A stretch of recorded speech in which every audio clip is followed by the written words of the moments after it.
So I'm doing something a little different. This is a website called Quotev. I used to do this all the time when I was growing up, and the fact that this website still exists is beyond me. It's just random quizzes, but they also have stories.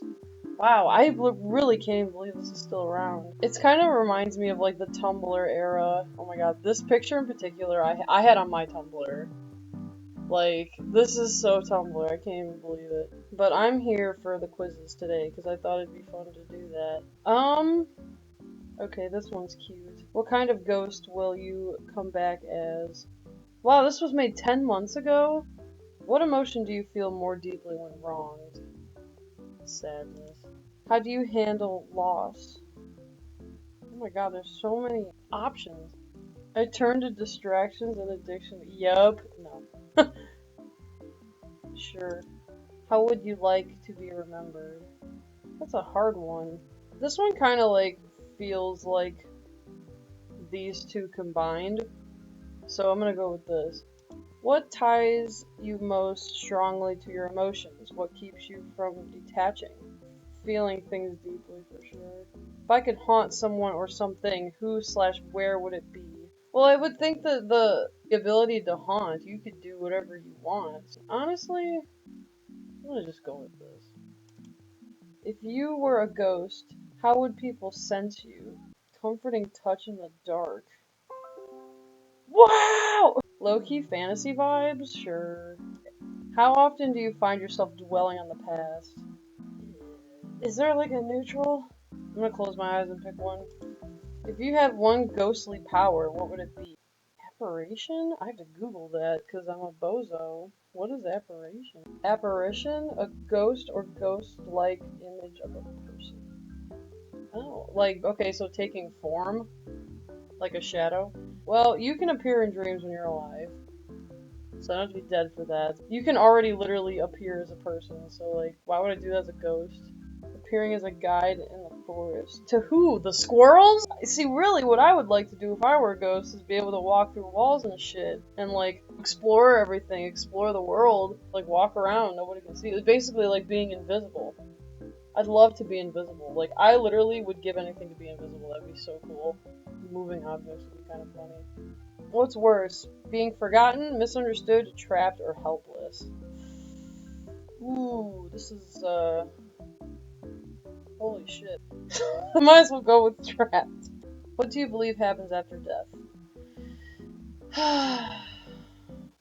What is the egg theory? I'm literally gonna Google that. The egg theory is a philosophical thought experiment about interconnectedness and the meaning of life. Originating from a short story by Andy Weir, it suggests that every human who has ever lived or will ever live is actually the same single consciousness being reincarnated across all of time to mature into a god. You catch all that?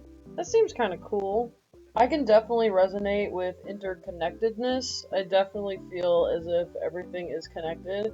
Reincarnating across all of time to mature into a god, that I can't comprehend. Actually, I'm going to learn more about this. This sounds pretty interesting.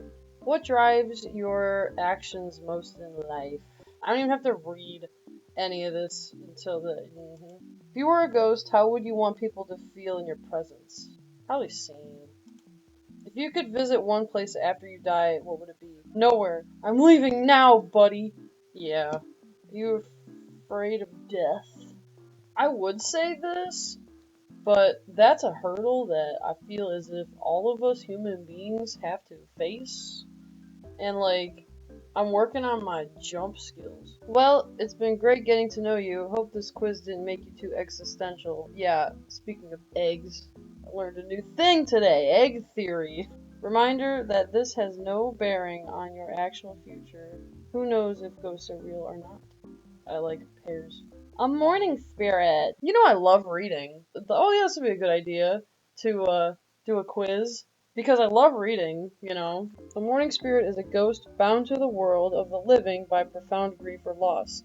Unlike vengeful or lovelorn spirits, morning spirits are often tied to the death of a loved one.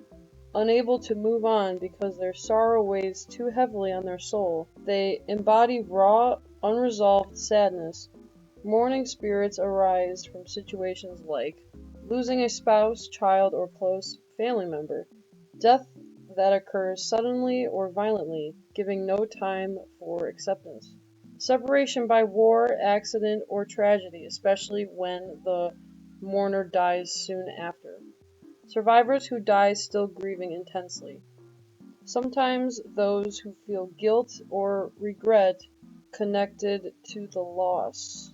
They linger, unable to accept or process their grief, caught in the moment of loss. Mourning spirits often symbolize the weight of grief and its power to bind us, the struggle between holding on and letting go, the enduring nature of love beyond death, but also its pain, unspoken sorrow or emotional paralysis, the human need for ritual, remembrance, and closure.